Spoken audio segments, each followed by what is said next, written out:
Aunt हू से बात करने के बाद शाओ लियान की ओर देखता है। दोनों की नजरें मिलती हैं और चारों ओर प्यार ही प्यार फैल जाता है।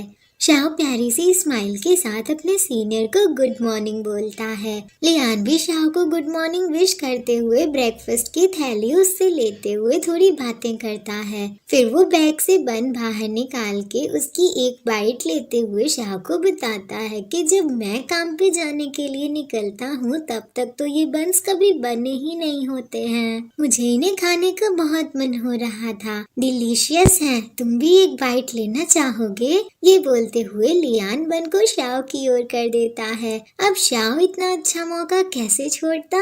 वो बड़े ही प्यार से बन को थाम के एक बाइट लेता है, वो भी उसी जगह पे जहाँ पे लियान ने खाया था। देखो तो शाओ कैसे शर्मा रहा है गाइस। उन दोनों के इस प्यार भरे मोमेंट को देख के आंट हू मुस्कुराते हुए कहती हैं कि तुम दोनों बातें करो, मैं स्टडी रूम क्लीन करने जा रही हूँ। आंट हू को कबाब में हड्डी नहीं बनना था गाइस। थोड़ी देर बाद हम देखते हैं कि ब्रेकफास्ट करने के बाद शाओ और लियान बेड पे एक दूसरे के साथ बैठ के बातें कर रहे थे कि परसों न्यू ईयर ईव है तो आज वो दोनों कहीं नहीं जाएंगे। लियान काम कर रहा होता है और शाओ प्यारी सी स्माइल करते हुए लियान की ओर देखता है और फिर उसका हाथ थामते हुए पूछता है, कल रात के लिए आपको कैसा महसूस हो रहा है? ये सवाल सुन के तो लियान इतना ब्लश करने लगता है कि पूछो ही मत। फिर वो ड्रामेटिक तरीके से आंखें बंद करके बोलता है, मुझे सोचने दो कि मैं इसे कैसे कहूँ। ओह हाँ, समझ आ गया, वो मेरी जिंदगी का सबसे बेहतरीन टाइम था। लियान की ये ड्रामेटिक बातें सुन के शाओ खिलखिला के हंसने लगता है। लियान भी मुस्कुराते हुए शाओ का हाथ थाम के बड़े प्यार से उससे पूछता है, क्या तुम इसकी और ज्यादा प्रैक्टिस करना चाहोगे? मुझे लगता है कि तुम खुद को कंट्रोल करने की बहुत कोशिश कर रहे हो। हम वेकेशन पे हैं तो। सीनियर की बातें सुन के शाओ शर्माते हुए बोलता है, जल्दबाजी करने की कोई जरूरत नहीं है। इस पे लियान उसे थोड़ा सा टीज करता है। तभी शाओ लियान को अचानक से हक करते हुए कहता है, आपने मुझे इतनी जल्दी एक्सेप्ट कर लिया, ये तो किसी सपने जैसा लगता है। इस पे लियान शाओ का सिर सहलाते हुए उसे अपने करीब करके बोलता है, सिवाय इसके कि तुम जाग रहे हो। शाओ थोड़ी देर तक लियान को देखता है और फिर उसके करीब जाके धीरे से उसके कान में बोलता है, तो फिर मुझे कुछ खरीदने जाना होगा, क्या आप मेरे साथ चलोगे? वो प्रोटेक्शन लेने। गाइस, अब से मैं प्रोटेक्शन को प्रो बोलूंगी क्योंकि पता नहीं यूट्यूब कब किस वीडियो पे क्या लगा दे, इसीलिए मुझे सेफ्टी का ध्यान रखना होगा। इसीलिए अब से मैं प्रोटेक्शन को प्रो बोलूंगी। और आई थिंक आप सब प्रोटेक्शन से समझ ही रहे होंगे कि यहाँ पे शाओ किस चीज की बात कर रहा है ना? ये सुन के तो लियान के दिल की धड़कनें ही बढ़ जाती हैं।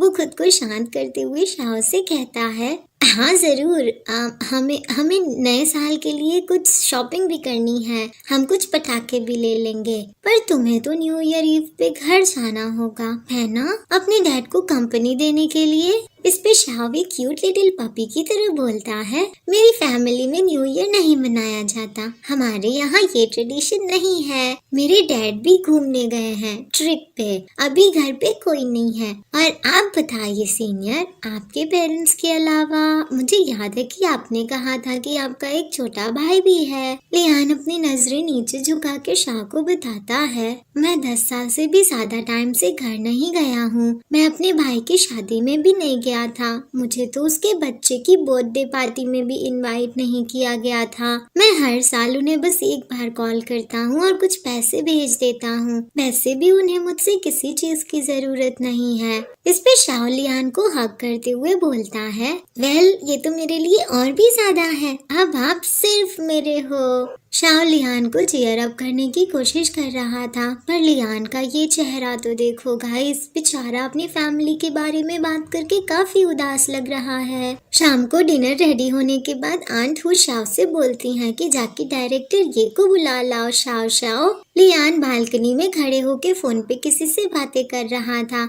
शाओ ग्लास पे नॉक करके लियान को बताता है कि डिनर रेडी है सीनियर। लियान कॉल कट करके अंदर आता है तो शाओ उससे पूछता है कि क्या काम से रिलेटेड था।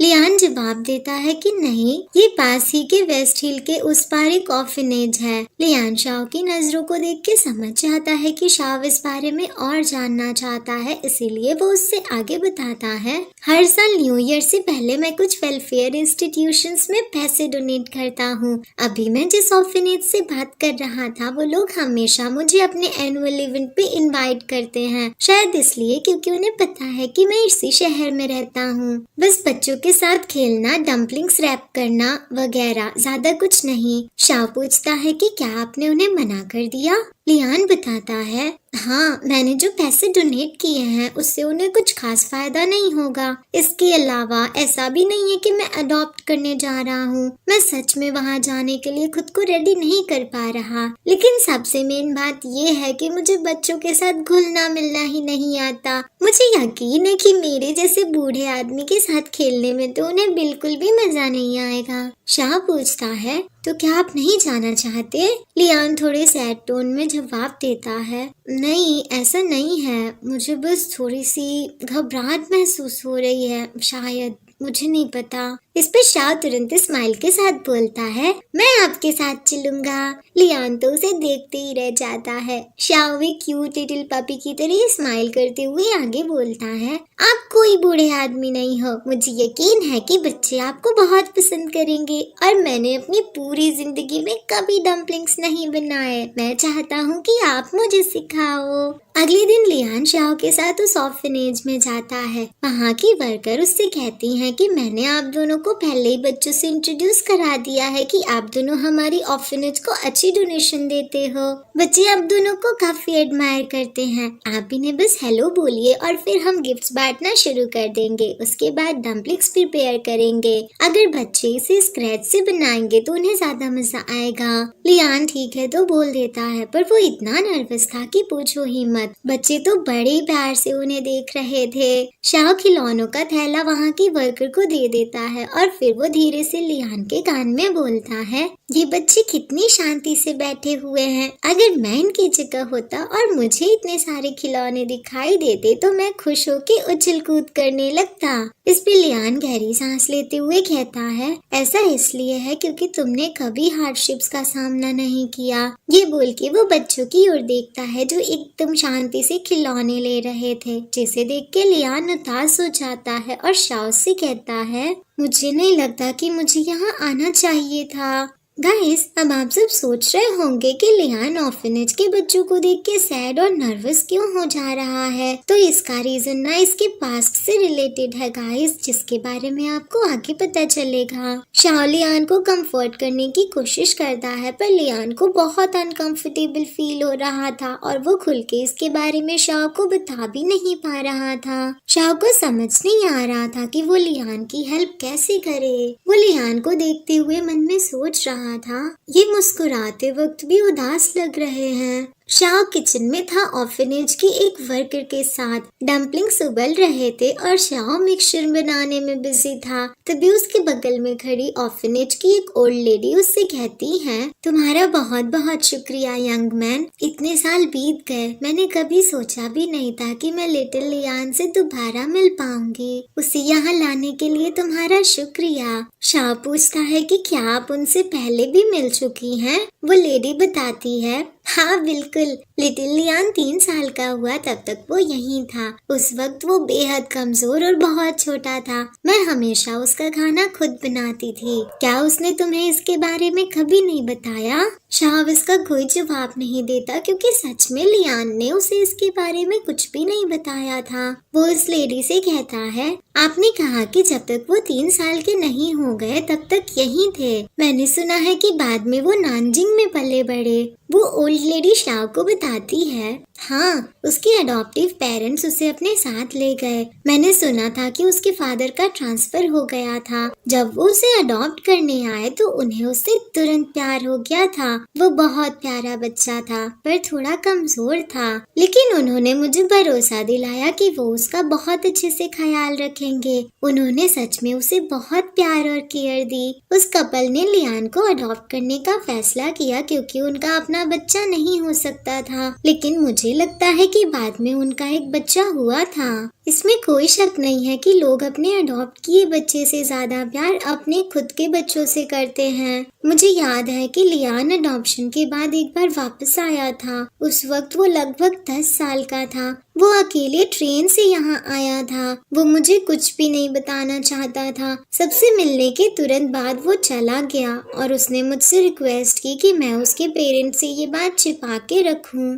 हमें पता था कि शायद वो खुश नहीं था। उस उम्र में बच्चे इस बात को लेके बहुत सेंसिटिव होते हैं कि कौन उन्हें पसंद करता है और कौन काइंड है। लेकिन हम उसके लिए कुछ भी नहीं कर सकते थे। हमारे हाथ बंधे हुए थे। कानून के तहत वो पहले ही अपनी नई फैमिली का हिस्सा बन चुका था। हम उसे यूं ही वापस नहीं ले सकते थे। तुम दोनों अच्छे दोस्त हो, है ना? अगर तुम चाहो तो मैं तुम्हें और बातें बता सकती हूँ। इस पे शाओ उस ओल्ड लेडी से कहता है, शुक्रिया, लेकिन इसकी कोई जरूरत नहीं है। ऐसा नहीं है कि मैं जानना नहीं चाहता, पर मैं चाहता हूँ कि जब उनका मन करे तब वो खुद मुझे बताएं। वो ओल्ड लेडी भी इस बात से एग्री करती है। उसके बाद शाओ उन डम्पलिंग्स को लेके बच्चों के पास जाने लगता है। चलते चलते वो मन में सोच रहा था, मुझे बहुत गुस्सा आ रहा है, पर मुझे नहीं पता कि ये गुस्सा किसके लिए है और क्या मुझे सच में गुस्सा करना चाहिए भी या नहीं। शाओ देखता है कि लियान बच्चों के साथ डम्पलिंग्स रोल कर रहा था। उसे देख के वो खुद से कहता है, सीनियर, आपसे सब कुछ छीन लिया गया। क्या आप मुझे अपने दिल के उस खालीपन को भरने का हक दोगे? ओहो गाइस, ये चैप्टर तो काफी इमोशनल था। बेचारा लियान, बचपन में उसे क्या क्या फेस करना पड़ा था। आई होप कि शाओ उसे बहुत ढेर सारा प्यार दे।